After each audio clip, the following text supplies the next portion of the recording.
This is the Sports Content Gameplan, the podcast where we go behind the scenes with the creators shaping how we see sports today. I'm your host, Isac Solinaw, and each week I have conversations with the people behind the videos, photos, stories, and strategies that brings the game to life. We talk creativity, storytelling, and the real work that happens behind every highlight. In today's episode, I'm joined by Esteban Gonzalez, Digital Content Senior Manager for FIBA 3x3 Basketball. We talk about creating engaging content on a global scale, how 3x3 basketball's speed and constant action shapes the storytelling, and why creativity and experimentation are essential. Let's get into it. Esteban, welcome to the Sports Content Gameplan. Thank you for having me, and can't wait for this conversation. Thank you. How are you doing? Good. The season just started, so we are going back to rhythm, getting ready for a long season as we don't have any more weekends available until Christmas. So it requires a lot of preparing, a lot of planning, and not only the work side but also the personal side. Yeah, I'm also excited for this conversation, and I just wanted to start with a few quick questions so we get into it. Do you have a favorite social media or a favorite channel? Depends on the moment of the day, I would say. This is a bit weird, I think, but in the morning I like to check Twitter. I refuse to call it X, just to catch up with the news, and LinkedIn as well, just to see what's going on. Then during the rest of the day, I check Instagram just to see what's happening, what are my friends up to, and then at night I just need this dead brain moments, so I open TikTok from time to time just to disconnect a bit. And do you have a favorite type of content? As well, depends on the day. Because I work in 3x3, I don't know how to work in silence anymore. So when I'm working, I listen to podcasts, streamers, music, etc. on the background, and that helps me a lot to concentrate. I know it's a bit contradictive, but I got used to it because in 3x3 we have music all the time. So now I need some outside noise in order to focus. Otherwise, looks weird to me. So I love consuming long form business and the sports content. Do you have any creators that you are inspired by? Creators, not really, but as a content category, I would say I love to see what esports teams are doing because they really know how to engage the younger demographics. And I believe this is something that the rest of sports should pay more attention to. Of course, as well, you have the Kings Leagues and these new formats that are popping up worldwide, which are just built to engage with the younger demographics. And I like to pay attention to them because they do really good stuff. And if I have to look at someone that I look up to, and then I like to consume his or her content, I have like a few podcasts, more on the business and culture side, like Simon Sinner, Mel Robbins, and this kind of leadership business talks, just in order to keep learning. Do you have any, like, the best DM you ever received or your favorite DM you received? Personally or professionally? Can be both. Maybe professionally then, more in sports content. In sports content, we did long form video about how the Netherlands won gold medal at the Olympics. When you're working in basketball, you never think of the Netherlands as a great market on population, etc. But we did like a full documentary on the four players, the background stories, etc. And just receiving a message from all friend saying, "This is great. You made me cry. Thank you so much for doing this documentary." I think that pays off and just reconnects you why you are working in sports, because you are touching people feelings, And yeah, it's amazing to receive those. And if you would describe maybe not your own content, but like your ideal content in 3 words, what would it be? In 3 words, I would say fun, creative, and fun, creative, and spontaneous. Let's start from the beginning. So, how did you get into the sports content scene yourself? Uh, I always wanted to work in sports. Everyone wants to be a basketball player, football player, etc. And then at some point you realize you're not good enough to become a professional athlete. So I start working on websites, just following my football team, writing about them, shooting some content for my local handball and football club as well. And after that, I wanted to study journalism because I wanted to be like a sports journalist, but end up doing advertisement and PR degree. There was like the first boom of social media around 2010 to 2014. So it was like, oh, this is pretty cool. The boom of Twitter, Instagram, YouTube, Facebook. So we start like doing a bit of more of research.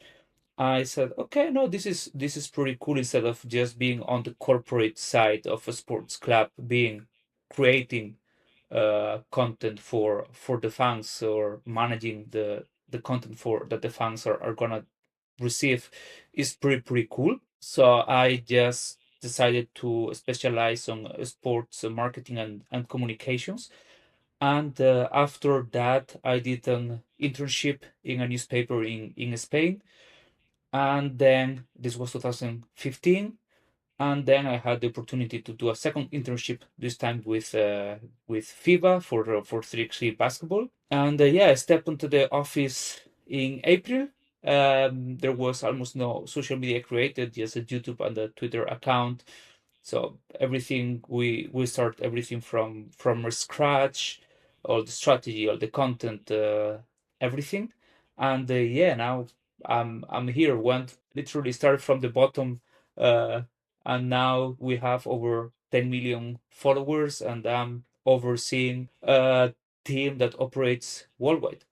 So, like you said, you started really with the FIBA 3x3 from the beginning. So, what has been like the coolest thing that in these 11 years from the start to where you are today? I think the first I would depends as well on the professional situation you are as well. I remember on the first year they just flew me to Abu Dhabi for the World Tour Finals, and it was like best moment of my life.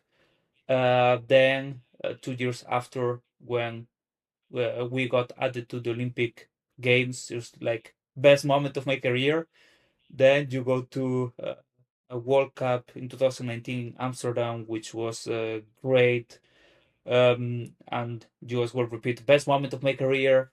Tokyo 2020 Olympics then got postponed, so it's Tokyo 2021, but it's still being on site. First Olympic Games, this is amazing. What's next? Then you get two more amazing seasons. One of the best World Cups we have seen in Austria in 2023, with some of the best games I've seen in my life, some of the best crowd. It's like, wow, this is amazing. Then you go to 2024 Paris Olympics, and it's like, okay, we cannot top that. This is great. You see LeBron James courtside. Uh, you see people from Emily in Paris as well. You have creators and personalities coming to watch the games. And then last year, the World Cup keep surprising us with Mongolia winning silver, which is like a lot of people. I didn't even know that Mongolia could play basketball. There you go. The women's team won silver and knocked out US on the way to the final, which was an incredible story. So I think every year I have a new best moment of my career, which I believe is pretty awesome because the job itself keeps motivating you with new stories and new moments every season. I feel you. And it's funny also, like when you mentioned your career, we had kind of had like the same steps. I also started in like with my own team back home, and then I started studying journalism. But then, you know, social media came around and you started doing that instead, and then you noticed like this can actually be something to work with instead of just working at a newspaper instead. So did you have like one moment where you felt like this could be my career, or this is what I wanted to focus on or do? I wouldn't say I had like a big moment, but more like small moments all together that led to that. Of course, we all get lucky at some point of being in the right place at the right moment. Then you keep collecting experiences, and when you look back, it's already 3 years, and you are becoming like one of the experts in your field, in this case in social content strategy distribution. So you just realize that you're already in the start of your professional career, and you're enjoying it, and every day is different, so you cannot get bored, and you just take it from there and keep progressing, keep learning, and build a career around that. So 3x3 basketball is a new sport and it's the fastest growing sport in the world. So how have you used this in the identity on social media also? Well, before I mentioned that a lot of new sports are just being created to connect with the younger audiences, and I think 3x3 basketball was pioneering on that since 2012. Uh, we were on YouTube with live streams and full games, which is something that back then everyone was saying, "What are you doing?" The games are short. You have a highlight opportunity in every basket, so there is constant action. There is always something happening one game after another, so you get hooked and you can't stop watching. Then when you go on site, it's not only about the basketball itself; it's about the atmosphere that is around the game itself, with DJ entertainment, etc. So it's really a game built to connect with a younger demographic, and social media has been key on promoting, developing, and bringing more awareness to the sport, because as I previously said, is tailor made for that, for online consumption. But of course, when you go on site, you really fall in love with it. So we have both worlds, the online and the on-site, both need each other. And in this case, the online is helping a lot to grow the on-site version as well. During these 10, 11 years, have you been working anything with 5-on-5 basketball? We of course collaborate with FIBA on socials and content, even with people, like with sharing resources. So yeah, we always look at the big brother, to say it like that, because the fandom they have is great. In our case, the logic behind this as well. Let's try to bring a new fan base to basketball through a different game, with a with different rules, and try to reach that audience that might not be connecting to to basketball, and let's give them something different to bring more people to the basketball family. When you go back and forth between 3x3 and 5-on-5, can you feel like what's the biggest differences between the two in like in terms of storytelling and content creation? To me, is the speed. Like right now, I struggle to see, I wouldn't say basketball, but any other sport, because everything feels too long to me. So in 3 everything goes so fast. There are no breaks, no checks after every basket, just two timeouts per team.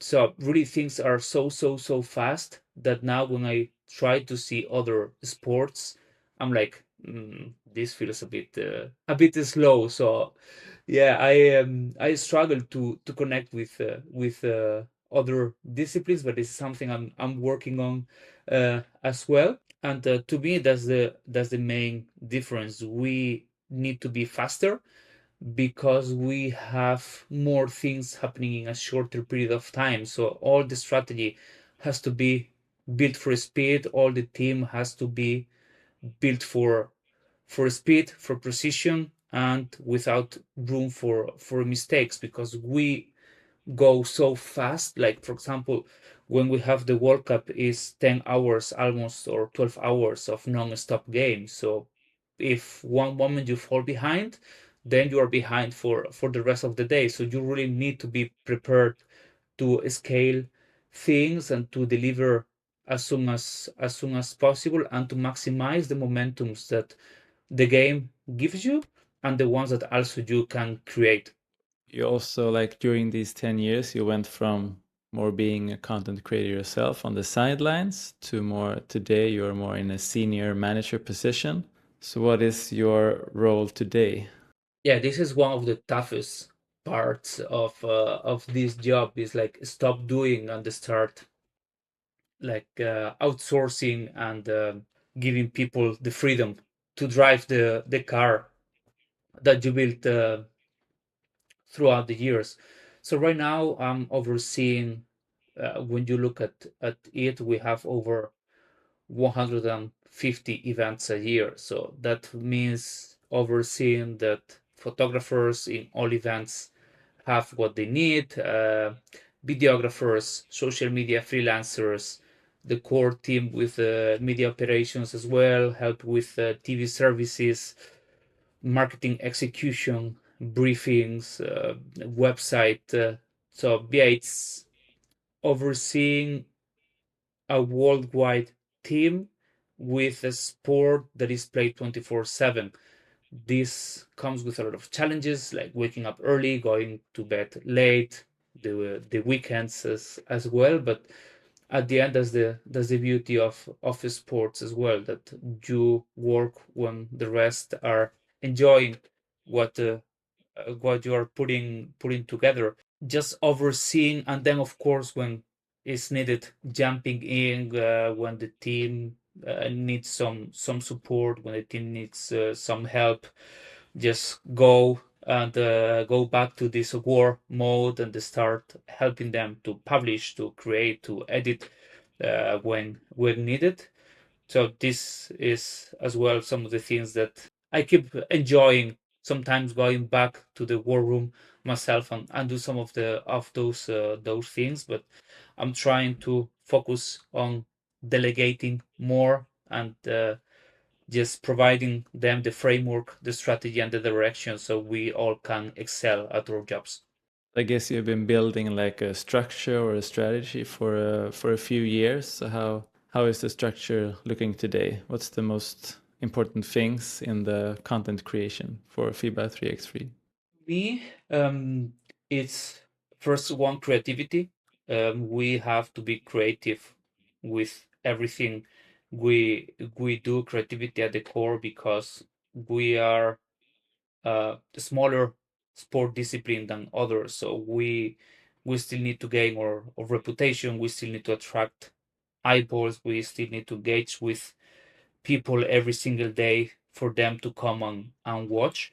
So this is one of the things that are key to me. Just make people stop scrolling. We need to do that every day, and this goes from content to captions to look and feel. We have to be different than the others.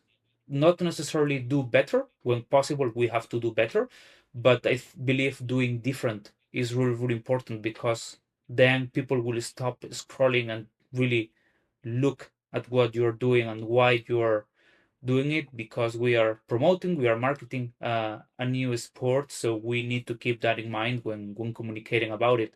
If you do the same things as everyone else, why should people follow you, especially when you are new and you need to attract a new audience? So true. And I feel also like for you working on a global scale, a global audience, and creating a content strategy for a global audience, what has been the key things for you or for your team? There, I believe being able to automatize a lot of different things that allow us to create a lot of content and being able to scale it.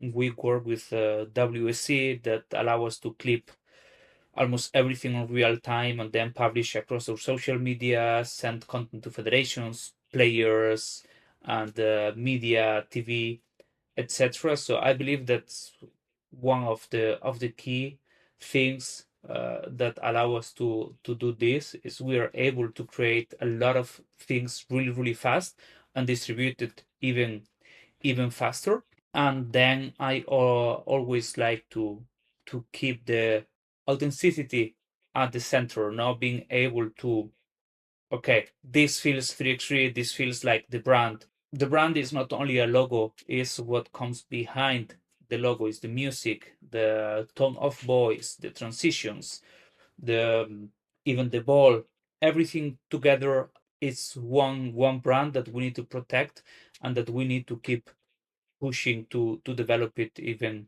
more to keep growing because we have the next Olympic Games in 2 years and we need to make the game even bigger by then. Me, when I get the 3x3 content in my feed or when I look back on it, I think overall it feels like sometimes you can be a bit more edgy or a bit more, experimental. So is this something you encourage, or like how do you encourage or take in the experimentation or the risk taking within a global organization? Like, can you do it, or how can you do it? It's back to what I said before. When you have a new sport, you have to communicate different. Once I read, if you're not getting enough no's, it's because you are not proposing enough. So this is something I always encourage my team, my content creators, and my videographers and everything. If you are just filming and suddenly you have like the light bulb coming, like I have an idea, do it. Don't come and ask, I had this idea, should I do it? Do it, and then we decide how can we use it, because now we all know what we need, we all know what we want, and I always encourage them to try new things, to keep the creativity at the center of everything we do, to stay relevant, to look at the trends that are there, but don't join the trend for the sake of joining the trend. Let's try to bring the trend to the brand so we are different than the others. And I will always keep asking them to send me ideas. Sometimes I will say no, a lot of times they will say yes, but at the end we need to keep thinking, we need to keep improving, and we need to keep putting different stuff out there in order for people to come and consume. And if you stop scrolling because like what did they just see, this is exactly what we want to achieve with our content. Let you like speechless or surprise. This was a great piece of content that I was not expecting to see now. Do you have any specific piece of content that you like remember, or that you know that this has been really viral or really disruptive, or something you can share? At the end of 2024, in Hong Kong, what we did is we promote the event like this was Grand Theft Auto. So we use one player on the city, and he was just walking like he was the character. And there was we use the same phones, and he had to go collecting different items in order to access the event. So this was a super cool way of promoting one event. Like for example, he had to go and steal a ball from someone. He had to then score in order to enter. He had to go and find a ticket and everything, just walking like you are in Grand Theft Auto. And at some point, he was even lagging and going through trying to go through a wall. He's like, no, I need to turn and go. So that was like a super cool piece of content. Second one that comes to my mind, which was B2B. It's like, how can I make B2B content fun and engaging? We did a gamification video on sustainability, which in order to enter the venue, you had to collect sustainability points. For example, if I'm in Singapore, if I will take the metro, I get 5 points. If I take a car, I lose 10 points. And this way, you had to earn 21 points, which is the score that leads you to win a 3x3 game, and you would be able to enter, and you could get those by taking the metro, using your bottle of water, walking, recycling, etc. So we were able to uh, bring this creative side to a topic that for a lot of people is boring, but we were able to make it engaging. Or yeah, last year in Mongolia for the World Cup, we did something similar with Coca-Cola, where the cans and the bottles have a name. And it's like, okay, you player need to go and find someone with the name of the bottle you get from the fridge, and it was like a super fun piece of content as well, that you can make some creative stuff that for a lot of people would be boring to create. The first one, the Grand Theft Auto one, how did that come about? How did Was it? our video producer, because it was when Grand Theft Auto was supposed to be released, but it kept being delayed. So like, okay, how can we connect this to the event? And it all started from there. What's being relevant now? How can we implement it to the event? It goes from this to using adapting music from TV shows, or using it in the graphics, in the captions, etc. And pop culture is at the core of the sport as well when trying to communicate about it. I asked you also for your top three plays or tips for like creating content or creating disruptive content on a global scale or make an impact on a global scale. So what are your best plays to create content? So the first one, I've mentioned it enough in this conversation, but I would say creativity at the core. To me, this is one of the most important things.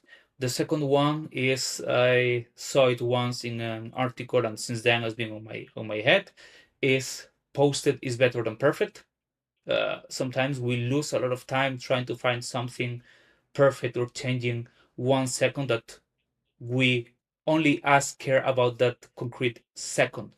Your audience will not realize about that small change that for you is moving the needle. No, it's not. So that extra round of editing can cause you a lot of time and impact.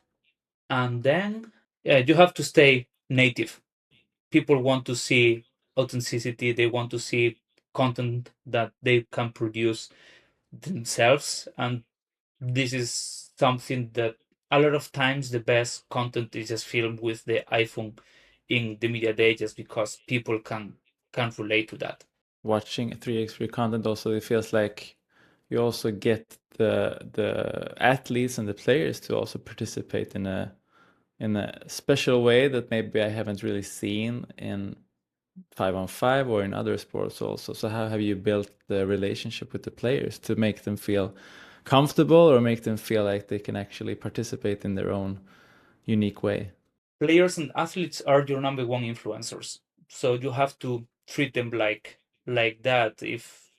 If they are not enjoying the content you're producing, no one will be, because they are the first ones promoting the sport. They are the ones executing the sport. So we really need to keep that in mind. Then we travel with them around the world. So at the end, you end up seeing them all the time in photo sessions, in the hotel, around the venue, etc. And a lot of times they even come to you and say, "Oh, we would like to do that." I'm like, "Okay, perfect. Let's film today after the game." So we also ask them for their own ideas for us to produce. And to me, having the players at the core of our communication, something that helps us to build stars, because we don't have the biggest names in the sport, like LeBron James, Kevin Durant, Luka Doncic. We don't have them. We need to create them. We need to create those stars. So they have to be in the center of our communication. And as well, data shows that people prefer to see faces. They want to see the ones that are competing in all kind of promotional activities, in all promotional materials. We also use them as a distribution platform. Maybe we don't create something for us, but we create it for them to publish. And it's not only about what we are producing, is how can we build an ecosystem of people creating, publishing, and distributing content for us in order to make more awareness and bring more audience to the sport. And here the players are key. Feels like you mentioned the numbers. It feels like the numbers really speak volumes of this, that your strategy has been working. So your success in the views or the followers or the likes has been really amazing. But do you measure success in any other way? This, especially after the Paris 2024 Olympics, I had one goal in mind that was legacy. Okay, I know we're gonna do a great job on everything that comes with content creativity, promotion, editorial, etc. But we need to take it one step further, and having there all those stars courtside watching the games, not only from basketball, but also MMA fighters, influencers, creators coming to 3x3 and saying, "Oh, this is super cool. I want to come back tomorrow." Uh, Having people from federations, having players to come to you said, "This piece of content is great. Thank you for making it so easy." Uh, Internal satisfaction of people from your own company texting you, "Oh, this is great." So to me, success is like that. Of course, I know the numbers are always gonna be okay because we have an awesome product that we are able to market. So now it's about the small things that we cannot control, and how can we like create like a platform. I don't know how to say it, but how can we make sure that we can go one step further? We can go outside our own bubble and have that people talking about us, mentioning us and coming to our games. This is to me what success looks like those days. Of course, numbers are always great and is what keeps everyone's attention, but then the small messages and the people outside your bubble talking to you, this is the things that you cannot measure that are super valuable. And if you have, maybe already mentioned them, but if you have any other advice, like one piece of advice for a federation or a league that want to grow through content, what would it be? Well, I have two. The first one is you need to understand your brand. This is the first one, and try to keep content and grow without losing their your brand values. This is super important these days because there are a lot of things being published every minute. So you have people need to recognize you on this world. The second one is about momentums. You need to maximize them. Not only like a World Cup, Zone Cup, Continental Cups, your leagues that of course are given to you and you can do everything you want and add more. But I'm also speaking about Olympics, for example. I see a lot of federations that they do what they do for every event in the Olympics, and no, this is the biggest window you will have every 4 years. You need to go far, far, far and beyond, and be creative and try to do everything you never could get approved. Try to get it approved for the Olympics because is the moment it will pay off. Not only with owning the games, own communication with the players, push content to everyone. Don't just wait for the final buzzer for a whistle to finish and then wrap it up. No, try to use it 24/7 because especially in those big events, everyone is waiting things to be consumed. So you have to maximize those, and it will never be too much if it's good enough.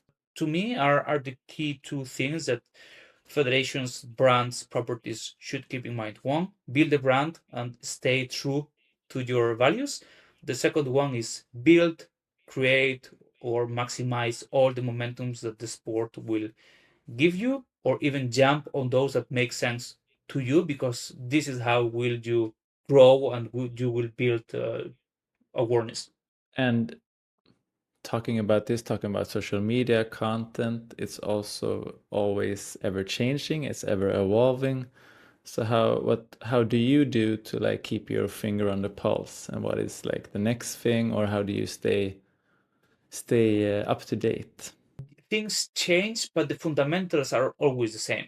This hasn't changed in a long time. The latest big change was in 2020 when TikTok arrived and we all went from producing one square content to 916.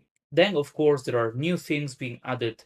There are new platforms that appear from time to time. There are new changes in algorithms, but the core features of each platform do not change on regular basis. Then, what I do to stay up to date, I'm subscribed to a lot of newsletters, listen to a lot of podcasts, and just try to test things when they come, because this is something that platforms want you to use. So I myself spent some time testing a new platform to see if this might be good for us or not. There is a new feature. Let's see how it goes. Let's test. And this is how we do it. Honestly, I think, yeah, at the beginning things change almost on a weekly basis. Now there is big change every 5 6 years. The last one is AI, which is the one that is transforming how we create, consume, and publish content. But for the rest, the fundamentals are always there. For AI, how do you feel about it? How do you use it today, or how do you want to use it? I see it as a facilitator to our work. We use it a lot for being able to localize the content more, subtitles, captions, thumbnails in different languages. Reporting is super useful for reporting and building dashboards. Brainstorming, I have this idea, find all the weak spots that might have. So this is how we use it. I use it a lot to structure my brain. Like I just drop all my thoughts and then, okay, please sort this by category. Create a brief out of this to do research, to organize dashboards that we might have. So it helps to facilitate a lot of things that before 1 year ago, it would be just us with an Excel sheet for 2 days. Now it's an Excel sheet and 5 minutes to find the right prompt, and you have what you need.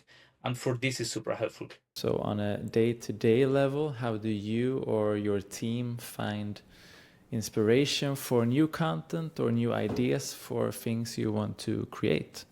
We have a lot of DMs in between my colleagues that we always keep pushing content. Oh, this is great. This was a great edit. Let's see how can we adapt it to us. We see it a lot in small creators are doing a great job just to put their content out there, and they are the ones redefining how we create and consume. Then, because when you're like a big property, you don't need it. You know, people come here to watch this player doing this thing, and that's it. We really need to keep things relevant, and a lot of small creators or graphic designers that are there, and I'm like, oh, this is interesting. Oh, great. And do some research. We keep exchanging videos in between us almost on a daily basis, like, oh, look at this photographer, it's great. When is the next event we could test him? Look at this videographer here, which great concept that we can replicate. So this is almost like a daily thing that we do. And someone that I believe people do not talk enough, and they are doing an awesome job, Formula E. Like when people you mention Formula E, is like, oh yeah, like Formula One but electric. But they do an awesome job marketing the sport, and their Evo creator sessions are amazing. I never thought who would put a creator driving a car that can go to 300 kilometers per hour. So they have done it, and the awareness and the media that they got from that is incredible. And they do a lot of good stuff. And then I started playing chess a couple of years ago, and chess.com has a crazy account when it comes to memes and when it comes to creativity to promote the sport. It's they do really cool and funny stuff that it's super cool to consume. And even I show it to people that do not know chess, and they even found it curious and fun. So this is at the end what we all want to achieve. Do you see any trends in sports content today that you are excited about? This is a good question. I think there is a lot of potential in a lot of things, but we are still at the early stages, especially with auto dubbing. I believe auto dubbing and auto translations are gonna be huge for every sport, but we are still on the early moments, so you can still feel it robotic. You can still know is AI. The moment we are able to go after that, it's gonna be the first one that is able to do this globally are the ones that are gonna win, because then there is no excuses to reach any demographic or any countries, because you have the tools on your hand. And I believe this is something we have started experimenting and exploring with, and brings really positive results. And as well, how can we serve more content to more people faster and better? And there are a lot of things on the distribution side that are being developed right now that will be a game changer, especially for serving media broadcasters, players, etc. Like automated highlights delivered right after the game in your own language. So yeah, that's amazing to connect with your local fans. So we are at the early moments of that, but I think in a couple of years maximum, we're going to be able to tell, yeah, this is a normal commentator, or this is a AI commentator doing the job. And on the other side of the coin, do you see any trends or something in sports content that you feel is now overhyped or has played its part? I think April's Fool's Day is something that we should forget as brands. It's okay to have it with your friends, but I think, why should a brand do a joke only one day because it's fun? I believe that it was the early stages of social media when we didn't know what we wanted to do. Now this is mature enough, so we should know the games we are playing, and at some point you can get in trouble for doing so. Um, as well, brands just jumping in every trend when it makes no sense. And I believe this is something that can get you in trouble as well real quick.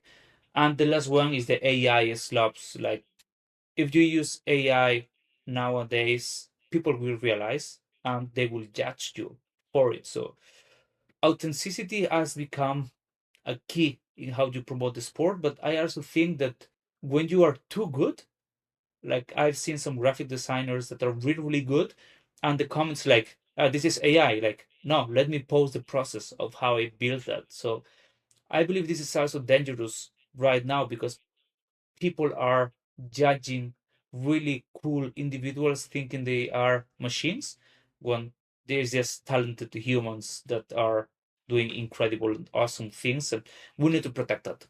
For a young creator wanted to get into the sports content scene today, what do you feel is like the most important skill or the most important things to really like make your mark? Great. That's the first thing. that will get you noticed. Create a lot of stuff. Try to be different than others, and then just reach out to as many people as you can. Because I've hired people just because they sent me a DM and I was looking for someone on that concrete moment. So there is always a moment for you, and if you don't send that message or publish that video, no one will find you. So you just need to keep working, keep delivering, and then just knock on every single door, because you never know who might open it for you. And you mentioned in the beginning that your season is starting now. So what are your hopes for this season and for FIBA 3x3 overall the coming years? Now for us is about scaling. We have 10 million followers. So now I believe the difference between 10 and 11, to be honest, yeah, it's great, but doesn't make the same noise. So it's about how can we make a bigger ecosystem of people talking about 3x3 basketball in different parts of the world, with creators, influencers, publishers, media, etc. How can we do that in a sustainable way? And how can we connect and know our fans better and deeper? I believe those are the two key things that we need to focus on for the next cycle, just to say it like that, and keep helping our teams and players to promote themselves, so we can get more and more professional players to join 3x3. Sounds amazing.